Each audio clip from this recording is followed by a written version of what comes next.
Estou vendo alguns irmãos aí ainda dando as folhadas. Chegaram lá?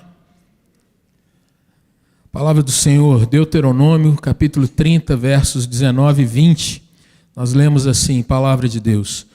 Os céus e a terra tomo hoje por testemunhas contra ti, que te propus a vida e a morte, a bênção e a maldição. Escolhe, pois, a vida, para que vivas tu e a tua descendência, amando o Senhor teu Deus, dando ouvidos à sua voz e apegando-se a Ele, pois disto depende a tua vida e a tua longevidade, para que habites na terra que o Senhor, sob juramento, prometeu dar a teus pais, Abraão, Isaque e Jacó. Queridos irmãos, nossa palavra nessa noite tem o seguinte tema: amando Deus no nosso tempo, amando Deus no mundo, salvos e responsáveis dia a dia pela nossa santificação, nosso crescimento. Uma questão, irmãos, que tem me preocupado bastante é uma constatação triste que nós temos observado ao longo dos últimos anos com relação a nós recebermos muitos membros, muitos vindo de outros rincões evangélicos, muitos vindo de outros credos, e como o conselho sempre faz, o conselho se reúne com esses irmãos previamente à festa da colheita, conversamos e ouvimos desses queridos os testemunhos de como eles chegam aqui no nosso rebanho. E aí, irmãos, uma grande questão que nós percebemos é que a maioria dos irmãos, principalmente aqueles que vêm de outras igrejas, eles colocam a questão de como eram ativos nessas igrejas, como trabalhavam, eram envolvidos com pregação. Me lembro de um irmão que colocou que pregava todos os dias ele tinha que sair do seu serviço secular, entre aspas, e estar num ponto de pregação e ali todo dia levar uma mensagem evangelística. Chega a ser um negócio assim que a gente fica pensando, como prega todos os dias e prepara sermão e ainda trabalha, tem que dar o sustento dentro de casa, como é que faz isso? E esse irmão hoje já não está entre nós. Outros dizem que faziam ações de louvor, trabalhos com crianças, evangelização com folhetos. Há um testemunho de muita gente juntas e ali pregando, porque era uma questão incentivada, cobrada dentro da igreja, que os irmãos tinham que se envolver. Porém, queridos, a tristeza vem agora. Com o passar do tempo aqui no nosso meio, os irmãos vão fazendo amizades, passam a conviver aqui com os nossos grupos, o que é uma grande bênção, uma grande alegria, isso de fato é muito bom. Porém, o que vai se tornando nítido, irmãos, é que há uma queda na vida de serviços, de caminhada com a igreja. A pessoa colocava que trabalhava de uma forma que a gente chega a pensar que é até desequilibrado.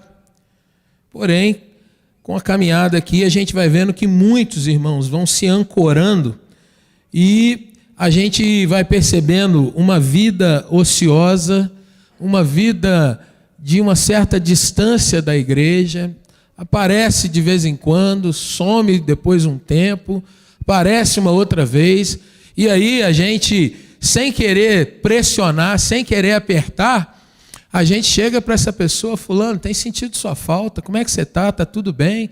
Está tudo bem, pastor, está tudo jóia. Estou aí. Estou aí aonde? Estou aí quando? Estou aí como?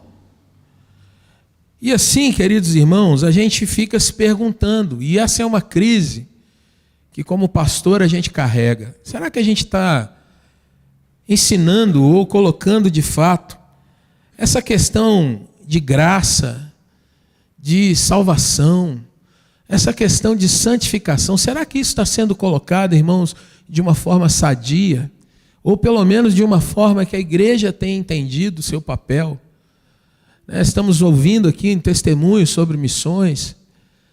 As questões do começo são tão prodigiosas, mas com o tempo passando, as coisas vão caindo, se sedimentando. O que será que acontece, irmãos? E eu me pergunto então, se nós temos falhado no nosso ensino doutrinário, se nós estamos desequilibrados em nossas exposições sobre a soberania divina, a graça e a responsabilidade humana. E por conta disso, irmãos, eu quero trazer nessa noite uma palavra a esse respeito. A questão é, será que eu tenho amado Deus nesse meu tempo, nessa nossa época, nesses nossos dias? Será que de fato, irmãos, eu tenho me movido no serviço à igreja porque eu amo a Deus, ou porque de repente há uma outra questão que está envolvida e que não seja tão ligada à palavra de Deus assim? E diante dessa questão e dessa narrativa, desse texto, eu gostaria de conversar com você sobre algumas questões de amar a Deus de fato, nesses nossos dias, nesse nosso mundo, de sermos salvos e responsáveis diante do Senhor pela nossa caminhada, e vamos ver à luz desse texto que nós lemos. O livro de Deuteronômio, querido irmão, Deutero significa segunda, a nova, uma segunda vez, e nomos quer dizer lei, costume ou a norma, ou seja, Deuteronômio seria a segunda lei, uma segunda visita à exposição da lei do Senhor. Deuteronômio é o registro dos discursos de Moisés, ensinando e trazendo à mente dos israelitas os feitos de Deus, Jeová, o Senhor dos senhores, e o relacionamento então que Deus vai estabelecer com o seu povo. O povo que havia saído do Egito, a primeira geração passou. Eram aqueles que foram libertos da escravidão, uma geração que foi tomada, sofrida, muito machucada dentro do Egito. Trabalhavam de sol a sol, debaixo de chibata, amassando barro para fabricar tijolos, fazendo com estátuas, fazendo construção de cidades dentro do Egito. Aquela geração que experimentou ouvir de Moisés que Deus era com ele, que o Senhor os libertaria. Aquela geração foi andando pelo deserto e passou. E agora, queridos irmãos, os filhos, os netos, eles estavam sendo instruídos por Moisés, ouvindo novamente a lei de Deus e sendo então edificados para crer e trabalhar para Deus. Se você está com a sua Bíblia aberta, e se você não tiver, eu peço que você o faça. Se você observar os capítulos 28, 29, 30, 31 de Deuteronômio, você vai perceber aí que Moisés está fazendo um grande discurso, expondo para aquele povo a questão de que eles poderiam ser muito abençoados ou eles poderiam ser amaldiçoados diante de Deus. Moisés está expondo para aquela grande nação, irmãos, as bênçãos que são oriundas de obedecer a Deus, de andar na presença de Deus. Mas Moisés não se retrai e também expõe que há maldições para aqueles que, abandonando os caminhos do Senhor, resolvem viver as suas vidas diante de outros deuses. E assim, irmãos, como nós nos nossos dias ouvimos tantas vezes alguns sermões, ouvimos tantas vezes algumas palavras, o que pode acontecer no nosso coração é a gente estar meio cansado e dizer: quantas vezes eu preciso ouvir tal coisa? Será que não tem nada novo sendo falado? Será que não há uma exposição de alguma coisa de novidade? Alguma coisa que de repente eu ainda não tenha algum tipo de conhecimento? E aquela geração talvez pensasse, querido irmão, irmã, que aquelas repetições eram cansativas, que traziam até um certo desânimo. Mas eu quero te mostrar como acontece conosco, aconteceu com eles também. Olha aí na sua Bíblia o capítulo 29, os versículos de 2 a 4, quando Moisés está no meio de um discurso dizendo àquele povo, observe o que acontece. Chamou Moisés a todo Israel e disse-lhe: tendes visto tudo quanto o Senhor fez na terra do Egito, perante vós, a Faraó, e a todos os seus servos, e a toda a sua terra, as grandes provas que os vossos olhos viram, e os sinais e grandes maravilhas. Irmãos, Moisés estava dizendo para aquele grupo assim: olha, vocês estão vendo quanta coisa Deus tem feito por vocês? E aqui, irmãos, nos nossos dias, quantas vezes nós somos cutucados? Vocês estão percebendo o quanto Deus te ama, o quanto Deus cuida, o quanto Deus te protege? Mas olha agora o verso de número 4. Porém, o Senhor não vos deu coração para entender, e nem olhos para ver, e nem ouvidos para ouvir, até ao dia de hoje. O que Moisés está dizendo para aquele povo é o seguinte: olha, vocês têm vivido dia a dia sendo cuidados por Deus. Deus cuidou dos seus pais, operando grandes milagres, as pragas, depois tirando aquele povo dali, abriu o mar, depois forneceu água saindo da rocha, depois livrou vocês em meio a guerras. Deus tem caminhado com vocês e os ajudado dia a dia. Porém, queridos irmãos, veja como é que às vezes isso acontece mesmo conosco, né? Eles viam os milagres, eles percebiam a boa mão e a grandeza da mão do Senhor, mas o que eles ainda não faziam era uma ligação, uma conexão, é entender o porquê Deus operou aquilo tudo na vida deles. E olha que interessante, porque às vezes você tem vivido dia a dia debaixo do cuidado de Deus, e você se levanta de manhã e fala: puxa vida, mais um dia na presença do Senhor eu vou poder desfrutar, louvado seja Deus. Você sai de casa, você trabalha, você vai e volta, o ônibus está no horário, você tem o dinheiro da passagem, chega na hora do almoço, a comida está lá, você desenvolve todas as suas tarefas, você volta para casa com tudo zerado. Tudo aconteceu como deveria acontecer. Chega na sua casa, tem uma janta quentinha, você toma um banho, pode até se assentar em frente à TV e assistir aquele programa que você mais gosta, nem vou falar qual é. Você está ali e no final daquele dia você diz assim: tudo deu certo, glória a Deus.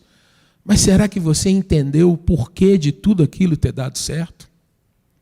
Será que você tem pensado que Deus tem cuidado de você, não para que você esteja bem o tempo todo apenas, mas há uma questão que Deus quer te ensinar e quer te mostrar nisso tudo?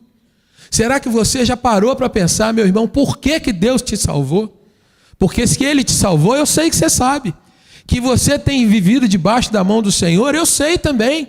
Que eu, irmãos, muitas vezes eu olho para a minha vida e falo: Deus tem me dado muito mais que eu mereço, eu sei. Mas será que eu paro para perguntar a Deus: o que o Senhor quer comigo, me dando tanto favor? Será que eu paro, irmãos, para entender qual é o propósito de Deus em me dar tantas coisas boas? Eu olhando, pastor, para os meus filhos, irmãos, todos os dias eu fico assim: Senhor, o que eu tenho para pedir? Porque eles são demais. E eu sei que muitos pais aqui podem falar isso. E eu não estou falando todos, irmãos, só para você ter uma lambuja. Mas a realidade é que todos nós, olhando para os nossos filhos, nós temos motivos e motivos e motivos para agradecer. Mas será que nós paramos para entender qual é o propósito de Deus para os nossos filhos? Será que eu paro para pensar qual é o propósito de Deus por eu ter casado com essa esposa? Ou você casado com o esposo ou a esposa que você tem? Você percebe a diferença dessas coisas? E Moisés está dizendo: olha, Deus fez milagre atrás de milagre, mas Deus até hoje ainda não deu para vocês um coração que entendesse o porquê Ele fez tudo isso. Chegou o dia de vocês entenderem. E por que Moisés está fazendo isso, irmãos? Porque Moisés vai se despedir daquele povo. Olha para a sua Bíblia aí, capítulo 31, versos 1 e 3. Você vai ler aí que Moisés está com seus 120 anos. Deus dera a Moisés 40 anos vivendo dentro do Egito, tratado como um filho de Faraó, ou filho da filha de Faraó. Deus deu 40 anos para Moisés para que ele fosse educado em toda a ciência e a última tecnologia daqueles dias. Mas Deus deu também 40 anos posteriores a Moisés, em que ele, fugindo do Egito, vai para o deserto, vai ser ali um cuidador de gado, acompanhando o seu sogro, Jetro. Ali ele vai se casar, ali agora ele vai começar a ser trabalhado, mudado por Deus. E ao final, então, já com quase 80, Moisés é chamado por Deus. E aí ele começa a entender que aqueles primeiros 40 anos foi para que ele tivesse a mesma estatura de conhecimento, de diálogo, de poder chegar na frente do faraó, que era antes seu contemporâneo, de aventuras, de corridas de bigas ou coisas assim. Agora Moisés vai falar da palavra de Deus, não apenas com a revelação do Senhor, mas com toda a cultura, mostrando para faraó que ele entendia tudo o que estava acontecendo no Egito, expondo com fidelidade o chamado de Deus. E Deus concede a Moisés ainda mais 40 anos, em que ele está liderando um povo, e ali cumprindo o chamado de Deus, exercendo muitas vezes, irmãos, o papel de profeta, de libertador, de rei, daquele que é juiz, porque ele tinha que resolver todas as demandas que aconteciam no meio daquele povo. E agora, quando Moisés está dando essa palavra, ele está dizendo: olha, está aí no seu texto, eu já não tenho mais condição de sair e entrar, porque eu não tenho mais saúde para exercer a liderança que eu devo exercer no meio de vocês. Eu já estou com 120 anos, agora a questão vai mudar, você vai ver aí no verso 3, Josué vai assumir a caminhada com vocês, mas nós precisamos ter um entendimento de que vocês estão compreendendo de fato o porquê Deus trouxe vocês até aqui, o porquê Deus vai colocar vocês nessa nova terra, o porquê Deus tirou vocês de uma situação e colocou em outra, e agora o que Ele requer de vocês. Querido irmão, é exatamente como a nossa caminhada. Talvez a gente se alegre tanto nas coisas que Deus faz, e louvado seja Deus por isso, mas nós não paramos, irmãos, para pensar qual é o meu papel dentro da minha família. Qual é o meu papel no lugar onde eu trabalho, onde eu moro? Qual é o meu papel quando eu estou como um transeunte passando por algumas ruas e o Senhor está me colocando aqui ou ali? Qual é a minha finalidade? Irmãos, diante de uma questão de que talvez, nesses nossos tempos, a gente ainda não tenha certas coisas mais sedimentadas na nossa mente, no coração, eu queria te propor 3 razões porque nós devemos viver amando Deus nesse nosso tempo. Amando Deus, sendo salvos e responsáveis diante das situações que chegam até nós. A primeira delas, queridos irmãos, baseados nesses 2 versículos, é que se nós temos de fato o entendimento que nós somos salvos e que nós desfrutamos da bênção de Deus, isso por si só já deveria falar ao nosso coração para que a gente refletisse esse amor de Deus. Perceba, Moisés estava demonstrando e ao mesmo tempo perguntando diretamente àquele povo: vocês têm entendido o que Deus fez por vocês? Quando nós nos perguntamos isso, irmão, será que eu entendo a obra de Deus na minha vida? O que Deus tem feito e para que Ele me chamou? O texto está mostrando para nós, irmãos, e todo o capítulo 30 traz isso. Moisés está dizendo: Deus libertou vocês do Egito. Pensem, vocês teriam condições de sair daquela escravidão sozinhos? Vocês tinham algum exército? Vocês tinham armas para lutarem com os egípcios? Como vocês lutariam? Mal alimentados, fracos, exaustos? Como vocês, trabalhando de sol a sol, muitas vezes sob chicotes, amassando barro, produzindo tijolos, como vocês se livrariam de tudo isso? Trazendo para mim e para você, queridos irmãos, de onde o Senhor nos tirou? Será que eu e você teríamos condições de sair de lá pelas nossas próprias forças? Alguns libertos de vícios, outros libertos de uma caminhada totalmente torta, negando Deus, amaldiçoando crentes. Será que nós sairíamos de lá pela nossa própria vontade? Todos nós sabemos que foi o Senhor quem nos tirou, irmãos. E nós podemos então ver Moisés continuando: Ele guiou a geração anterior de vocês até aqui. Ali na frente está a terra prometida. Ali vocês vão entrar. Vejam, meus irmãos. E se você quiser ver aí na sua Bíblia, capítulo 29, versos 5 a 9, ele está mostrando para aquele povo que aguarda. Diante deles está a promessa para ser cumprida. E é como que ele dissesse, irmãos: vocês percebem o que aconteceu, como Deus cumpriu tudo o que Ele prometeu aos seus pais, os patriarcas, Abraão, Isaac, Jacó. Será que vocês estão percebendo que eu falei a verdade para vocês durante esses 40 anos que nós caminhamos juntos? Moisés, então, irmãos, vai mostrando que Deus está estabelecendo com eles uma aliança, um trato. Aliança é um compromisso com aquele povo. E nesse compromisso, queridos irmãos, Deus, cumpre integralmente aquilo que ele prometeu, aquilo que ele falou. A sua soberania está sendo exposta nessa hora, porque foi Deus quem criou aquele povo, como Gênesis registra. Foi Deus que permitiu que aquele povo conhecesse a bondade dele e o livramento. Êxodos e Números vão registrar isso. Foi Deus, irmãos, que estabeleceu um compromisso com aquele povo, como que um contrato de casamento.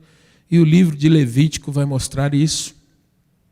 E assim, irmãos, para que eu e você possamos entender, quando o Senhor nos salvou, nos tirou da nossa terra de escravidão, de Egito, Deus estabeleceu conosco um relacionamento de casamento.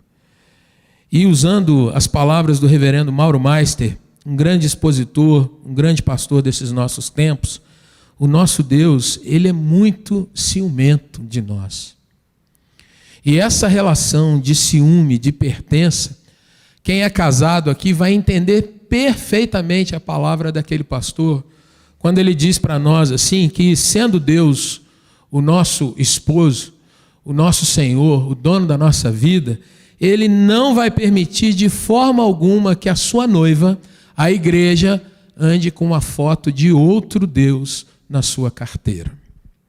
Vocês entenderam isso, irmãos? Você, meu irmão aí casado, você com a sua esposa, o que você ia achar se você pegasse a carteira dela e tá uma foto lá de um figurão da TV bem bonitão, aquele que você fica bravo quando vê, que você fala, por que Deus não me deu a cara desse sujeito aí? Você iria gostar? Você, minha irmã, casada, abrindo a carteira do seu esposo, esperando encontrar ali um cartão de crédito brilhante, e de repente você olha e está a foto de uma sujeita aí que você fala, e essa fulana, logo essa? Você iria gostar? E nessa exposição simples, irmãos, talvez até um pouco tosca, a gente vai vendo que nesse nosso tempo, embora a gente muitas vezes não admita ou não perceba, às vezes nós somos agradecidos a Deus pela salvação. Às vezes nós somos gratos a Deus, irmãos, porque Ele nos propicia dia a dia uma caminhada que, se tem os seus percalços, Ele sempre nos ajuda a levantar. Como diz um outro pregador, Deus é aquele que, quando nos permite estar no vale, Ele entra conosco no vale. Deus é aquele que, se permite que às vezes venha um tempo de guerra, algum tempo de amedrontamento, Deus entra com a gente no meio da situação para lutar a nossa guerra com a gente. E nós somos gratos, nós louvamos, nós cantamos, és fiel em todo tempo. Mas às vezes, para não dizer muitas vezes, nós estamos dentro do nosso bolso com o retrato de uma outra divindade, com o retrato de alguém que esse sim às vezes toma o nosso coração. Esse sim às vezes nos tira dos propósitos que Deus tem para nós. Esse é aquele que, quando nós somos chamados para algum desafio na igreja, é aquela desculpa que nós damos. Não tenho tempo, não tenho condições, não sou capaz. Chama fulano que ele é melhor. Eu tenho que fazer tantas coisas para minha família. E assim, irmãos, a nossa carteira vai enchendo de fotos. Nós começamos até mesmo a trocar, às vezes, algumas figurinhas com irmãos nossos. Porque dentro da nossa perspectiva, nós estamos gratos a Deus, mas a nossa fidelidade está um tanto arranhada. Nós dizemos que o amamos, nós dizemos que Ele é o nosso Senhor, mas a questão está um pouco complicada. E assim, queridos irmãos, se eu e você não estabelecemos essas conexões, por que Deus me salvou? O que eu tenho que fazer nesse tempo? Nós começamos a olhar pela janela e às vezes começamos a nos comparar com amigos que, não conhecendo o Senhor, estão desfrutando de uma vida, entre aspas, muito regalada, uma vida muito boa. E a gente começa então a viver o dilema de Asaf, Salmo 73. Senhor, aquele camarada vive uma vida tão cheia de coisa ruim, mas olha como ele está sorrindo. Ele pode ir e voltar, enquanto eu, todo domingo, tenho que cumprir um compromisso. Senhor, aquela família lá parece que tem tudo do bom e do melhor, e eu estou aqui, Senhor, tomando talvez as minhas chibatadas, amassando tijolos. Deus, o que está acontecendo? É melhor eu me preocupar. Farinha pouca, o meu pirão primeiro, se está faltando eu tenho que defender o meu. Irmãos, como é fácil nós tirarmos o foco de Deus e colocarmos em outras situações. Moisés está dizendo para aquele povo: pensem bem, o Senhor está chamando o céu e a terra como testemunha para que vocês observem o trato, a aliança, aquilo que Ele estabelece com vocês. Sabe, irmão, irmã, quando nós amamos o Senhor nesse nosso mundo, e entendendo que nós somos salvos e fomos libertos, nós nos damos a Deus com alegria, porque de fato Ele é o nosso prazer, Ele é a nossa bênção todos os dias. Mas o texto vai mostrar um pouco mais que nós amamos o Senhor nesse nosso tempo. Nós somos salvos e responsáveis, irmãos, porque também, logicamente, nós temos no nosso coração o entendimento da nossa parte nessa aliança.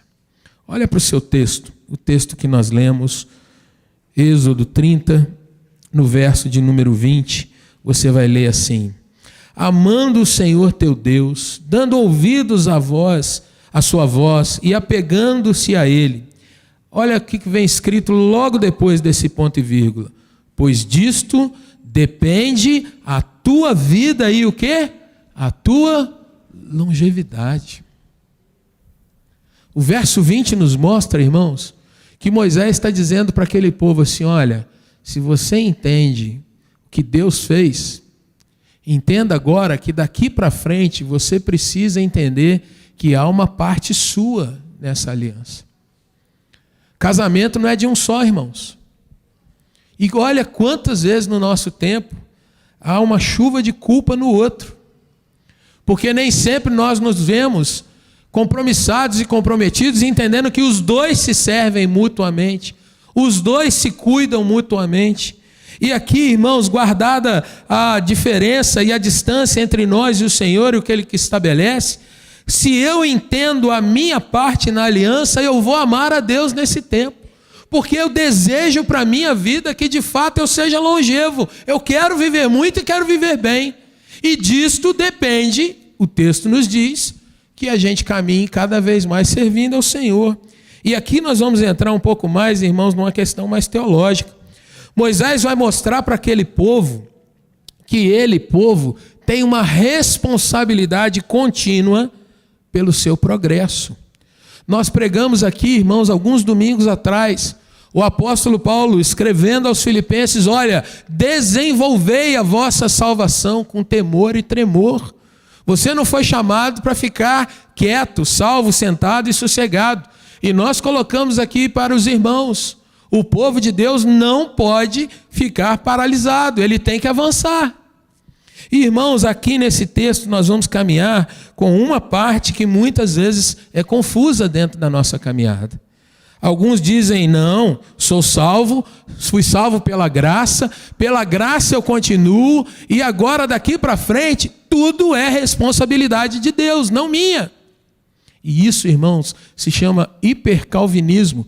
Isso é uma doutrina que não é bíblica. Isso é uma questão de determinismo. Deus já determinou todas as coisas e eu não tenho que me preocupar com o que vai acontecer, porque Ele determinou, Ele vai fazer cumprir, Ele vai levar até lá, e assim eu descanso e não trabalho mais. Há um outro extremo, que é o chamado do livre-arbítrio, e aqui nós vamos trabalhar um pouquinho sobre isso, irmãos. O que é livre-arbítrio? Olhando para uma definição mais teológica, e depois nós vamos falar mais na prática, livre-arbítrio é a capacidade que o indivíduo tem de realizar escolhas e também comportamentos que sejam contrários à sua inclinação moral. O que é isso? Trazendo para a nossa linguagem mais coloquial. Seria como se fosse assim, irmãos, na salvação, a capacidade que eu teria de decidir quando, como, onde eu sou salvo. Seria a questão de que você ouviu um dia a pregação, ou você se deparou com determinada situação, e naquele dia você, por você mesmo, sem a influência de nada nem ninguém, você tomou a decisão de receber Jesus como Senhor e Salvador. Efésios capítulo 2 nos mostra que nós estávamos mortos em nossos delitos e pecados. Sendo assim, irmãos, como um morto reage a algum tipo de incentivo, ou de estímulo, ou de toque, ou de palavra? Como morto, ninguém poderia responder. Nem é uma pregação, nem é um estímulo do meio. Como morto, ninguém tem um sonho. Como morto, não se lê a palavra de Deus. E o texto é muito fácil de ser compreendido ali. Morto não responde a estímulos. Logo, a gente vai chegar simplesmente à conclusão de que na salvação não somos nós quem agimos. E assim, irmãos, na ordem de salvação, em primeiro lugar, nós somos justificados, ou seja, o Senhor imputa, coloca, Ele declara sobre nós a salvação, a declaração de que em Cristo a nossa dívida está paga. E depois nós somos regenerados, nascidos de novo. O Senhor promove que do estado de morto eu passe para o estado de vivo. Para aquele que agora tem condições de receber estímulos, de ouvir a pregação, de perceber a sua condição, de ver-se necessitado da graça de Deus. E assim correndo para Cristo, ainda que seja através de uma canção, ainda que seja numa pregação, ainda que seja num sonho, ainda que seja solitário numa leitura bíblica, eu respondo: Senhor, eu não posso viver sem Ti. E por fim, ainda na questão da salvação, Cristo, irmãos, nos assegura que nós estamos guardados nele para sempre e não nos abandona jamais. Por isso Ele nos diz: aquele que vem a mim de modo nenhum será lançado fora. É Jesus quem nos segura, que não nos deixe cair da graça, embora, irmãos, Ele trate e às vezes puna o nosso pecado. Essa é a questão da salvação. Mas o livre-arbítrio também seria, querido irmão, um morto se afirmar vivo e viver pelas suas forças. Você conhece alguém assim? O livre-arbítrio na sua prática de vida, querido irmão, significaria você realizar por você mesmo os feitos contrários à sua inclinação moral. Qual é a nossa inclinação moral, irmãos? E aí uma pergunta para te ajudar nisso: você consegue ficar um dia sem pecar? Você consegue ficar um dia sem ter pelo menos um pensamento que você sabe que não é aprovado por Deus? Uma palavra que saia da sua boca que você diga: essa bateu na trave, não devia ter falado. Ou uma atitude, agora caminhando um pouco mais. Como que as pessoas afirmam, irmãos, que nós podemos ter livre-arbítrio? E essa é uma parte que constantemente nós temos ensinado aqui na igreja. Porém, além dessa questão, irmãos, o que nós vamos ver é com relação à nossa santificação, à nossa caminhada. Eu e você somos literalmente responsáveis por avançar diante de Deus. Eu e você somos responsáveis, irmãos, pela forma como nós lidamos com Deus. No nosso culto, por exemplo. Como você se porta? Você escolhe as canções que você canta porque elas agradam o teu coração? Ou você canta as canções porque você já está cantando para Deus e você deseja declará-lo adorado, santo, salvador? Você escolhe a hora em que você vai orar de acordo com as suas precisões, de acordo com o momento. Se eu estou bem de saúde, mas se eu estou mal, é hora de ajoelhar. Você escolhe, querido irmão, o sermão que você ouve, porque se toca em algum aspecto que te seja mais interessante, se toca em alguma questão que te seja mais sensível, se lida com alguém que de alguma forma traz no seu coração algum impacto, se é quem está pregando que te interessa. Essas são as horas, irmãos, que nós tiramos da carteira algumas fotos e nós dizemos: Senhor, no culto eu estou ali para te louvar, mas em determinados momentos, Senhor, é a hora que eu deixo de olhar para ti e passo a olhar por outras coisas.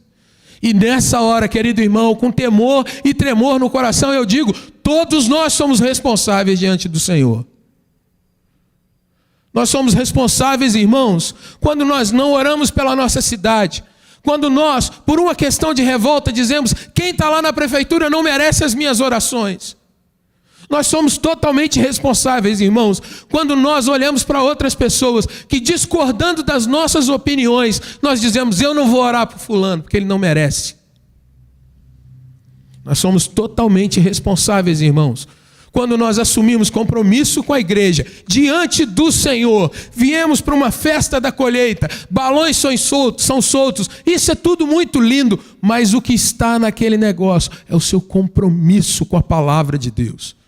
É a hora que você diz, diante de todas essas testemunhas: eu vou sustentar essa igreja, eu vou amar essa igreja, eu vou orar por essa igreja, eu vou ser submisso à palavra do Senhor enquanto essa igreja pregá-la com fidelidade. Mas perceba, irmãos, que no dia de festa nós nos arrumamos e chamamos os nossos parentes. Mas à medida que as dificuldades se levantam, na hora de subir a ladeira, na hora que as coisas ficam um pouco mais apertadas, a gente talvez não tenha essa mesma coragem de, diante dos irmãos, dizer: olha, não posso caminhar com vocês. Isso é duro demais. Talvez, irmãos, essa palavra seja pesada, mas eu quero crer que às vezes ela soa mais pesada pela forma como o pregador está dizendo, do que de fato você olhar e entender que é a palavra de Deus que está dizendo isso para você. E às vezes, como crentes, nós não temos mais receio nem respeito à palavra de Deus. Nós tratamos a Bíblia como um livro qualquer. Se vem um pregador e nos emociona, a gente chora, a gente diz que agora vai, a gente diz: Senhor, é comigo, fala, Deus.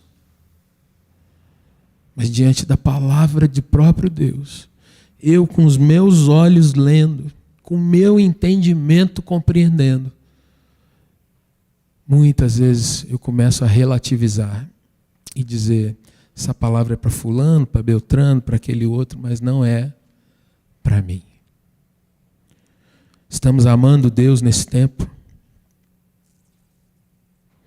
Sabe, irmãos, a responsabilidade humana envolve você entender que, de fato, aquilo que você semeia, você colhe.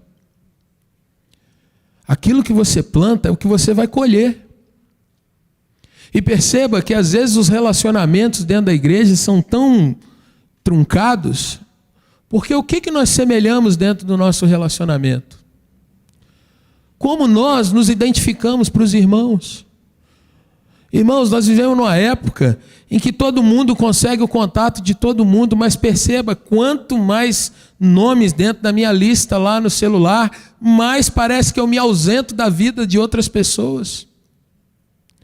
Dentro da igreja, irmãos, olha que luta, olha para o irmão que está do seu lado, quase que a gente tem que se ajoelhar e falar: olha para o irmão que está do seu lado, tem uma vida aí.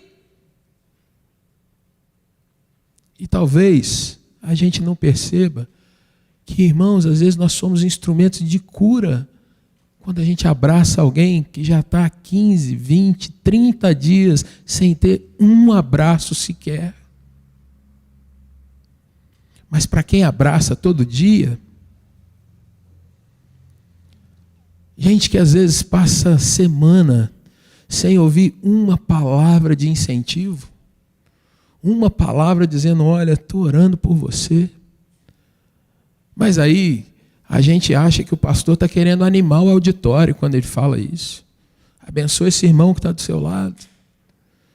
deu uma palavra de vida para ele, e aí a gente torce, dá aquela, meio forçado, mandou, tem que fazer,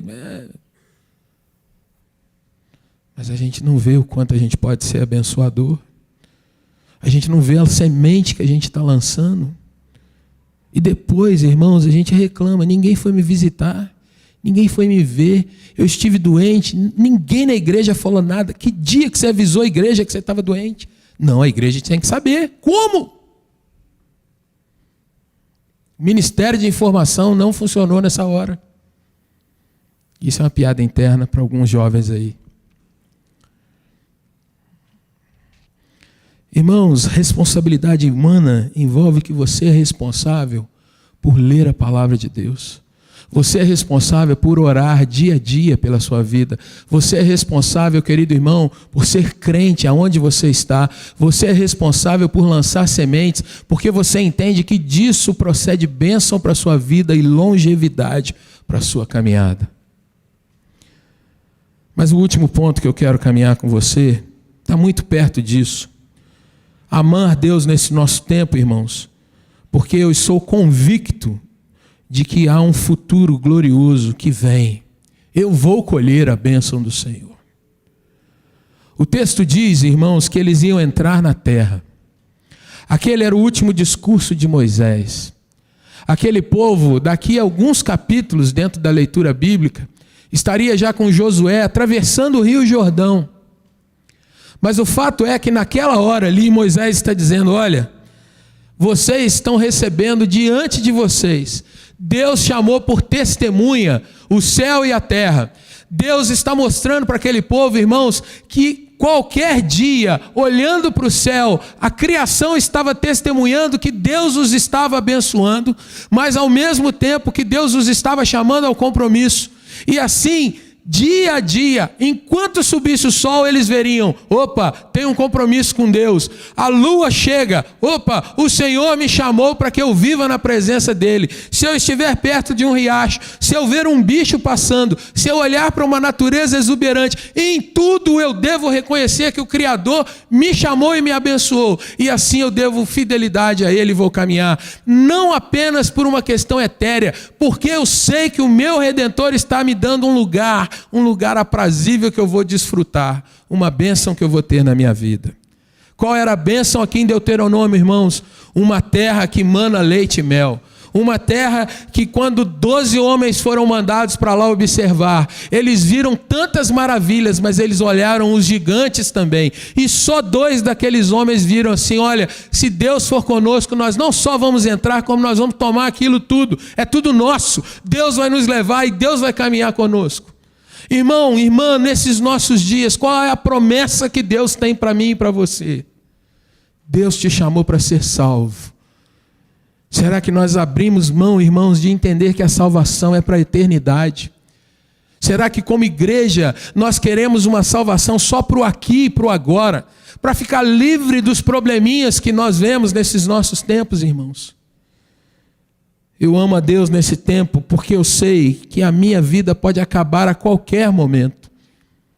Mas assim que ela terminar, eu vou entrar na eternidade com meu Deus. Assim que Deus falar assim, chegou a tua hora, os meus olhos fecham aqui e abrem na eternidade com o Senhor.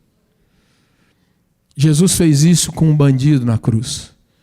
Jesus fez isso, irmãos, mostrando que valia a pena para o seu discípulo um diácono ser apedrejado, e na hora que ele toma a última pedrada é que ele sente, os seus olhos fecham e agora ele está na glória com Deus. Jesus falou isso, irmãos, para todos os seus discípulos, e a história mostra que nenhum deles morreu de uma forma com grandes vantagens, poder financeiro, mas eles morreram das piores formas da sua época. E nos nossos dias, irmãos, nós vemos crentes que qualquer coisinha os afastam da igreja, os afastam da presença de Deus. Crentes dodói, qualquer coisinha os machuca. Onde está a igreja do Senhor nesse tempo, irmãos?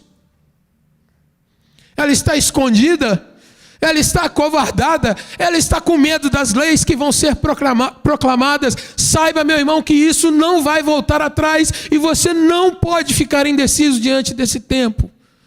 Mas que bom que você não tem que falar isso para mim como pastor. Você está sempre respondendo essa pergunta diante de Deus. O Senhor que chama o céu e a terra por testemunha daquilo que Ele tem te falado e te chamado.